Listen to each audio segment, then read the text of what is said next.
Whew, if you could have picked the worst possible way for the Heat to start the season, it would have looked a lot like their blowout loss to the Magic. Couldn't score, couldn't defend, and looked far too much like last year's team, despite all the positivity from the preseason.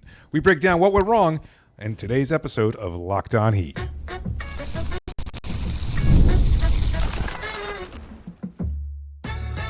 You are Locked On Heat, your daily Miami Heat podcast, part of the Locked On Podcast Network, your team every day. All right, welcome to Locked On Heat, your daily podcast on the Miami Heat, whether you're tuning in on YouTube, Odyssey, or your favorite podcast app. Thanks for making Locked On Heat your first listen every day. I'm Wes Goldberg, editor at allyoucanheat.com, here with David Ramil. Both of us are credentialed Heat media members who cover this team every day. Your favorite podcast now is a newsletter introducing the Locked On Heat daily newsletter, one stop for ultimate team and league coverage delivered right to your inbox. Sign up for free right now at lockedondaily.com. That's lockedondaily.com to start your day with the all-new free Locked On Heat newsletter. You can start the season with a big return on FanDuel. Place your first $5 bet, and you'll get started with $200 in bonus bets guaranteed. Visit FanDuel.com to get started. We are recording this from a room at Kaseya Center after the Heat's 116-97 loss to the Orlando Magic. So much for the new look Heat, David. The offense stalled. The five-out offense dissolved. The third quarter reared its ugly head. Yes, so a crushing third quarter that sealed the game for Orlando. Just a disappointing opening night. What was your main takeaway?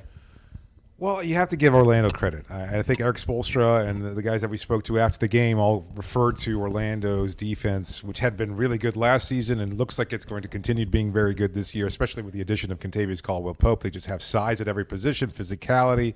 They're a very good defensive team, and they took Miami completely out of what they wanted to do offensively. But even still, Miami started off the game at least, if not going necessarily to the offense that we'd seen over the preseason, they were at least were able to match point for point. They were getting trips to the line. They took 13 free throws in the first quarter. It looked like they might be able to start building from there, get a little bit more comfortable, and maybe find their offense at some point. But things took a downturn from that point forward. They just struggled offensively in the second quarter. There was a lot of opportunities for Orlando to score easily from the corners. The defense collapsed completely on Miami's end. They couldn't generate easy buckets. And still, despite all that, they were only down 4 at the half. But then, as you mentioned, that third quarter, brutal, absolutely brutal. Just couldn't find any way of scoring. Only 18 points in the quarter. Just really, really ugly. No three-point offense.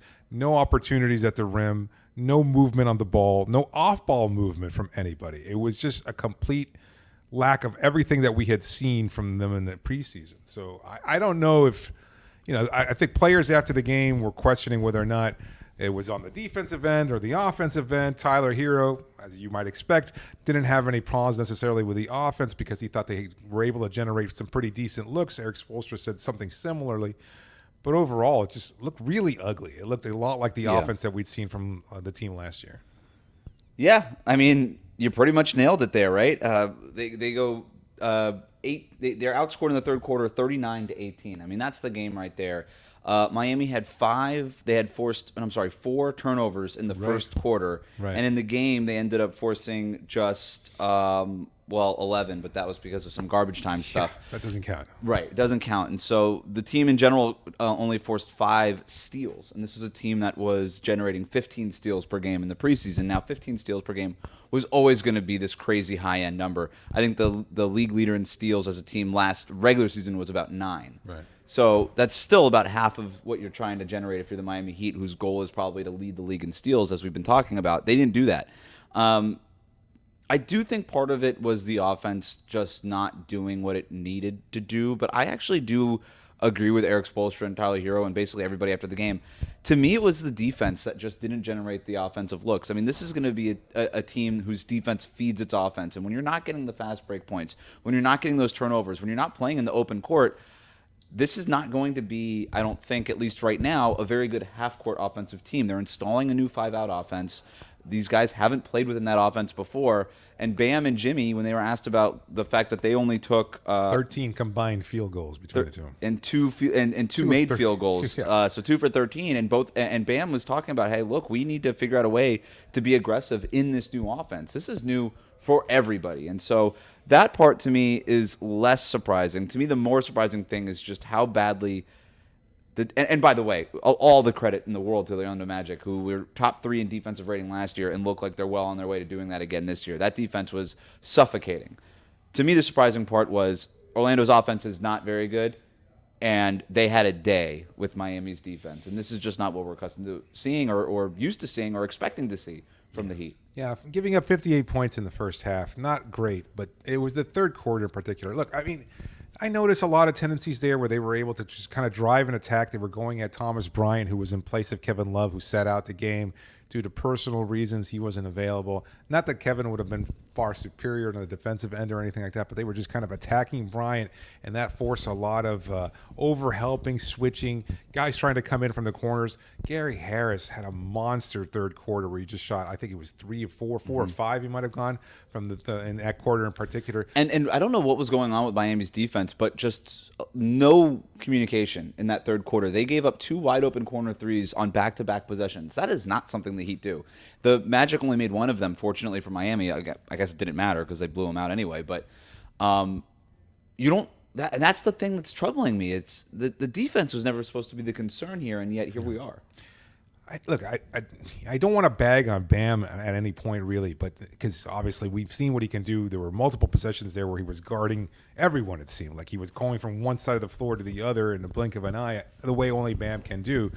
And at the same time, there were moments there where he was dying on screens. It just felt like he was trying to cover up for too much, and he seemed a little, at least in my opinion, and maybe upon a rewatch I'd see something different, but it looked like he was kind of just exasperated of having to kind of Did they make a mistake playing so many preseason games? I don't know. I don't know if that was the case. Look, I mean, again, it was this kind of thing where it just kind of snowballed over and over, and you're just kind of tired of like having to find ways to score and not being able to generate easy looks. The 3-point shots weren't falling early on. The shots at the rim weren't falling. Eric Spoelstra pointed out that they missed a couple of bunnies. 15 of 29 at the rim. Yeah, not great. That's not good. It was very not good. The 3-point shot should have at least been able to complement or supplement that to some degree. That wasn't the case. So between the lack of offense and then all of a sudden you have to work so hard on the defensive end when everybody's getting these really easy looks on the Orlando side of things, Miami just couldn't handle it. They really couldn't. And at some point it was, I don't even know what the largest lead was. It felt like it was 100 or something at one Magic, point. for 32 for Orlando. 32-point lead. In the first game, following the halftime presentation of Pat Riley being dedicated to court in his name, etc. It was 19 points off of turnovers for Orlando. I mean, they shot 43% overall, 37% from three-point range. Miami, we've been talking about them getting up threes, this 5-out offense. They took 34 three-pointers in the game. They made 11 of them. That's just not enough. And I did think they got quite a few shots at the rim that they missed, especially in the first half. I was like, wow, like Jimmy's missing shots, Bam's missing shots, Nico's missing shots, Tyler, Terry, all of them were missing shots at the basket. Yeah. But for to only get up 34 attempts, and by the way, they only got up 83 field goal attempts in the game. Orlando got up 96. I mean, they dominated on the offensive glass, 18 rebounds, offensive rebounds for Orlando. They won the turnover battle. They won everything. I mean, the Orlando Magic were just simply the better team. And for the record, they were the better team last year. They won the Southeast Division. Now, Miami went 3-1 against them in the regular season, but they were the better team last year. And with Paolo Banchero, 33 points on 12 of 24 shooting. Franz Wagner, 23 points on 10 of 16 shooting. That's 22 of 40 for the two Orlando Magic stars. The Heat could not stop them, and that's also alarming because Bam started the game on Banchero, right? And we saw Nikola Jovic start the game on Wendell Carter Jr., and that's fine. I'm okay with that little switch of a matchup there, but I think you're right to call Bam out defensively. He wasn't the Defensive Player of the Year candidate that we're accustomed to seeing. No, it was a good mix-up from Banchero. Like, again, giving him 100% of the credit, and then at the same time giving some of the blame to Bam Adebayo because I don't think he played his best game defensively. But it was. And not all those points came up against Bam directly. Obviously not. But look, both of them shot a combined 7 of 14 from the floor and from three-point range. That's pretty impressive. Like, neither of them are known for their three-point shooting, and yet both of them were really able to generate some pretty good looks. And I think a lot of that was just the defensive problems. There was, as you said, not a lot of communication there. There were players that were being exploited. And I think they kind of resorted to some of their bad habits too. And Without a doubt. It's hard to blame them necessarily for that, but that's sort of the point of a 5-out offense, right? You watch teams like the Boston Celtics who say, okay, we're going to go through scoring ruts where these shots aren't falling, but we have to trust the math. And we heard Eric Spoelstra after the game saying, look, we just got to trust it. We got to trust this new scheme that we're doing, and I think they kind of got away from that. We'll talk about that a little bit more. Plus, did we get fooled by the Jimmy Butler bounce-back season? We have more on that and with more burning questions after this on Locked On Heat. Today's episode is brought to you by Gametime. They've got a new feature called Gametime Picks that makes getting tickets to see your favorite teams play live even easier. Gametime's Picks filters out all the fluff to show you only the incredible deals on great seats so you don't have to waste time searching through thousands of tickets. If you're looking for tickets for concerts, games, comedy shows, theater, whatever you're looking for, you'll find it at Gametime. And they've got these great features that make it easier than ever to find the tickets you're looking for. They're all in pricing. That feature shows the total upfront with no surprise fees at checkout. You've got your seat views. You get a panoramic view from your seat in the app before you buy, so you know exactly where you're going to be sitting, and so many other great things that you will love about Gametime. So take the guesswork out of buying tickets with Gametime Picks. Download the Gametime app today, create an account, and use the code LOCKEDONNBA. You get $20 off your first purchase. Now, terms do apply, but create an account, redeem the code LOCKEDONNBA, and you get $20 off. Download Gametime today. What time is it? It's game time. We'll be right back. Thanks again for making Locked On Heat your first listen of the day. The best way to support the show, leave a 5-star rating and review on your podcast app. Subscribe on YouTube. Comment. Let us know what you think went wrong in the Heat's loss to the Orlando Magic. So, David, I have 3 burning questions for you after this loss. All right. Burning question number 1. If this is supposed to be the bounce-back season for Jimmy Butler, tonight's game definitely didn't look like it. 3 points on 1 of 8 shooting. What happened? I don't know. I really don't. I think the size really challenged Jimmy. He wasn't able to get the kind of looks that he'd wanted. Most of the shots that he did take weren't falling, obviously, 1 of 8. But he was just being defended very physically by a very good Orlando defense. I think KCP did a really good job. He embraced that challenge. Jimmy really wasn't able to get open looks.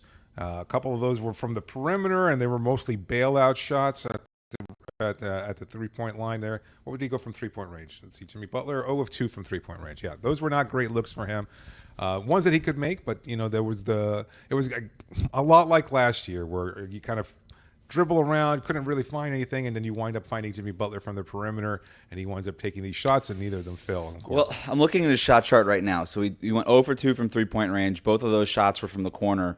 He goes 1 of 6. 1 of 6 in the restricted area. Yeah. I mean, we're not even talking about the long twos here. We're not talking about the turnaround stuff. We're not talking about like the hard things that Jimmy Butler can sometimes make look easy. We're talking about the bunnies. We're talking about the stuff at the basket, and he went 1 for 6 at the basket. And this is I guess the strongest thing about or my main level of concern here with Jimmy is he wants to have the bounce back season, but he's still 35 years old. And there was moments in this game where he looked 35 years old, where he just didn't have the lift to get over a very large team, right? Across the board. All these guys, I mean, the Magic are running out lineups with Anthony Black at point guard. He's 6'6", and he's the smallest guy in that lineup with multiple guys who are 6'9", 6'10", 6'11". They're just so big, and if Jimmy's not going to have the legs to just push his shots over that fence, then you're going to have a problem here. And so that's why I always say, I'm like, look, he could talk about being engaged. He can be engaged.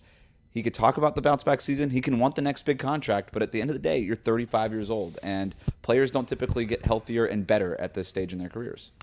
Yeah, it's tough to pin it completely on Jimmy, obviously. But I think he is partially to blame. And it was a bad game for him. Yeah, a very, very bad game. Like, the shots weren't falling, obviously. He took some bad shots that he probably could have made.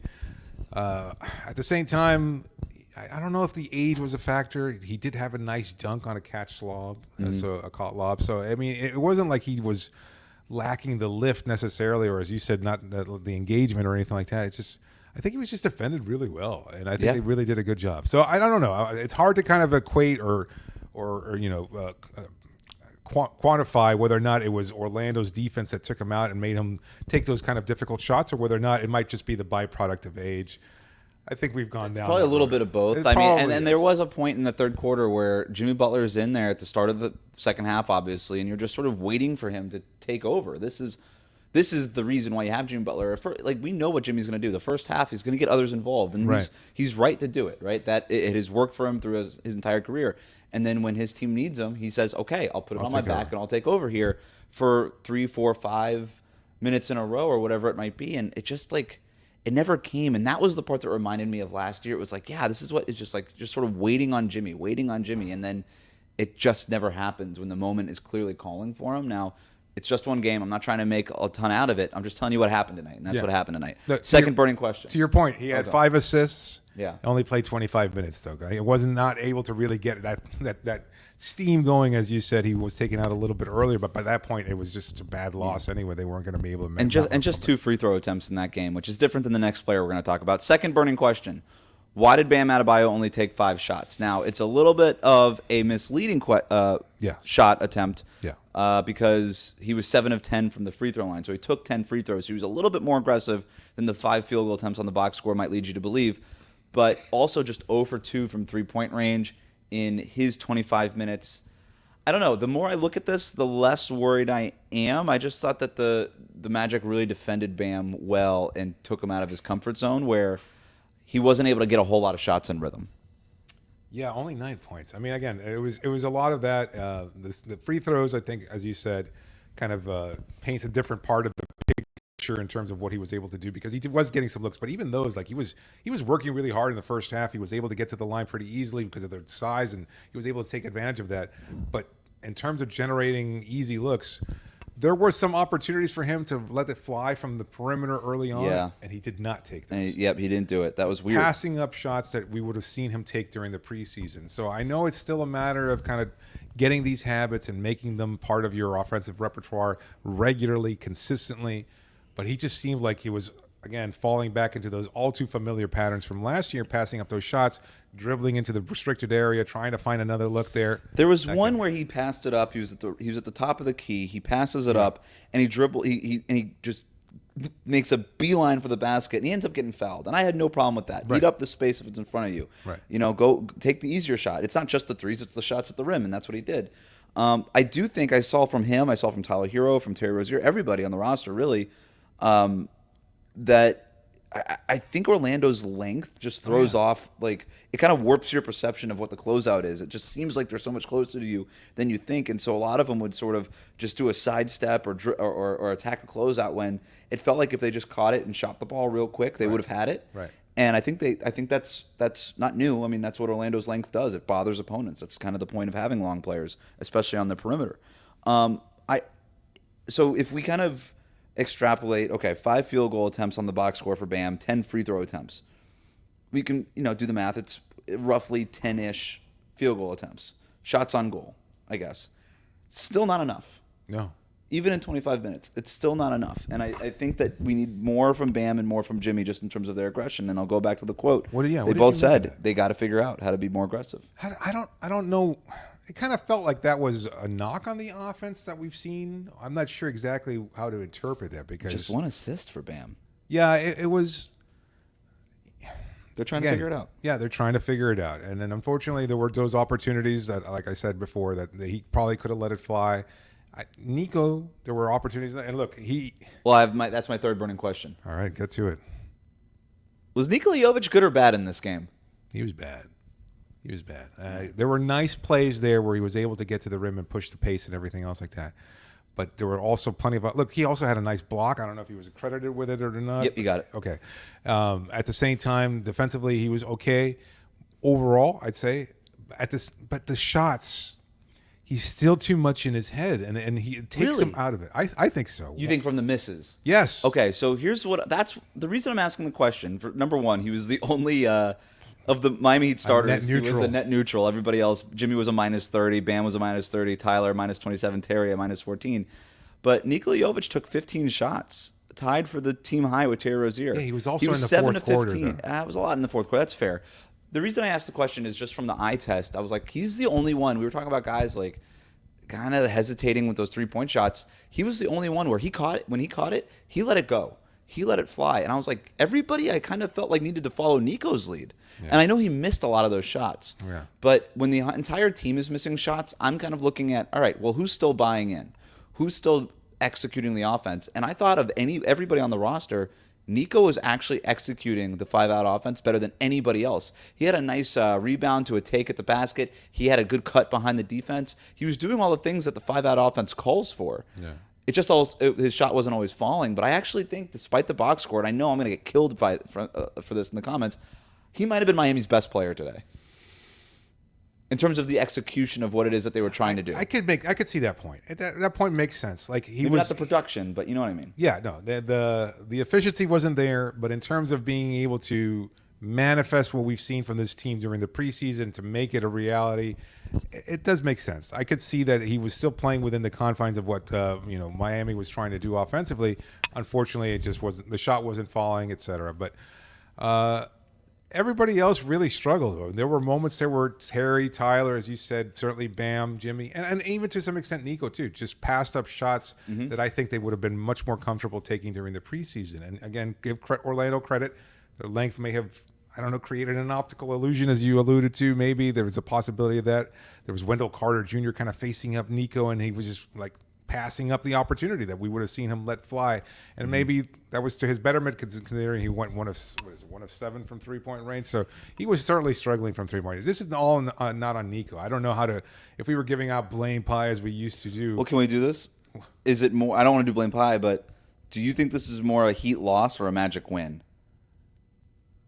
I think it's a Magic win. I agree. I think the Magic came in here and won the game. Yeah. I think their defense turned it up to 11. Yeah. And I think they made, what did they shoot from 3-point range? They shot 37%. Yeah. Yeah, they just came in and whooped them. It was a 3-and-D And this was a performance team by that an shot entire team. really badly from 3-point range last year. And they caught fire. They weren't quite Boston Celtics on opening night, but this was their version of it. This is the closest the Magic are going to get to that. I was wondering before the game, like they were the team that won the division. They had the better record last year. They went into the playoffs. They went on a deeper playoff run than Miami did. Could they have felt like some sense of disrespect? I don't know if Jamal Mosley might have used that as a motivating factor. The Heat were 2-point favorites on FanDuel in this game. I was a little surprised by that. Yeah, so was I, considering they were down 30-something at one point. Yeah. All right, coming up next, did the long halftime show throw the Heat off their rhythm, and did we notice a bad habit creeping back into the offense? We answer your questions next here on Locked On Heat.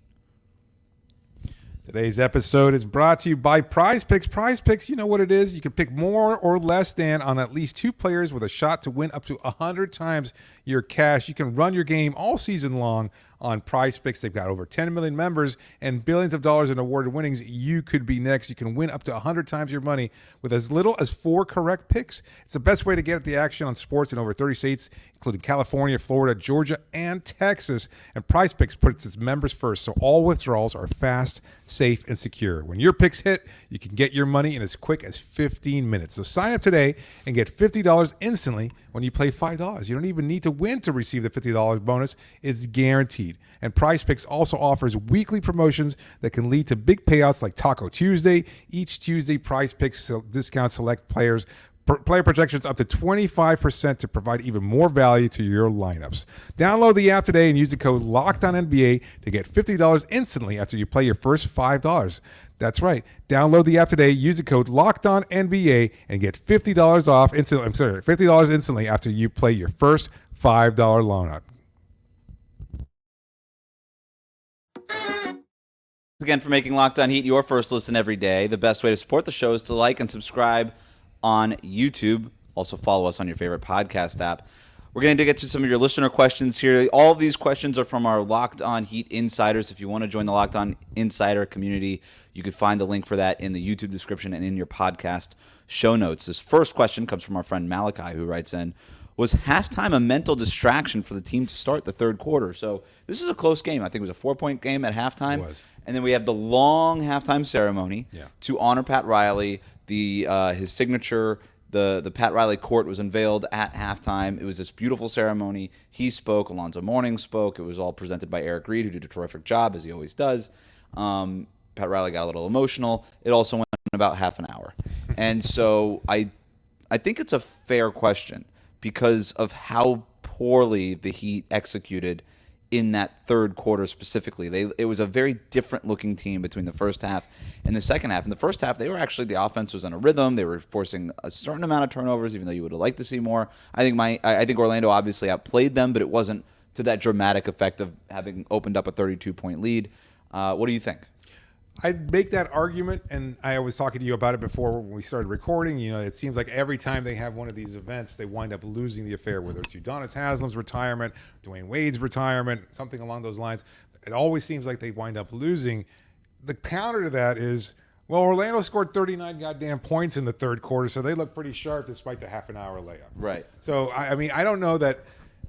They had the same break that the Heat did. Yeah, right? exactly. They didn't have any chance to warm up. They couldn't have done anything differently, and they went out and shot 50% from three and 67% overall in the quarter, and they played just great. In fact, they were blowing out Miami by that point. Miami looked flat. Miami looked like they couldn't get into their offense. So I don't think that's a valid point. I'm with you. I don't think it matters. They both have the same halftime break, and it's not like that thing where you see a lot of teams like on ring night, they tend to lose because they're thinking about accepting their championship rings, or it's not like when they they're were hanging up a banner. Right. This wasn't emotional for the Heat. They weren't even out there. The players were in the locker room, doing their thing. So yeah, there's no excuse for it. Certainly not halftime. Orlando just knocked their clock in the third quarter, and that was it. That's it. Cody writes in, is it worrisome that the default offensive one-on-one ISO ball is heavily prevalent in game one, or is Orlando just very good defensively? So this is the bad habits that I was teasing earlier. I did notice it, and I don't really know what to make of it, if I'm being honest here. So I thought Miami, it wasn't exactly the 5-out offense that you wanted to see even in the first half. I still want to give as much credit as possible to the Orlando Magic. I mean, adding Kentavious Caldwell-Pope, having Jalen Suggs there, newly minted to a $30 million a year contract, there's just so much perimeter defense, and they just fought over every screen and got over every single one of them and bothered Miami's shooters. I mean, that is just a tough defense. And when they're going over the screen, you've got Jonathan Isaac or Wendell Carter or Franz Wagner or Paolo Banchero with their long arms just reaching at you, and there's no room to breathe against that defense. And so that is first and foremost what happened in this game. That said, as we kind of got on, a little bit more long twos from Terry Rozier, a little bit more hero ball from Terry Rozier. A lot of hero ball from Terry Rozier. I noticed it a lot from Terry Rozier, David, but it was a little bit from everybody also. And do you think that that's a concern, or do you think that's just a symptom of, well, nothing else is working, so I might as well just try this?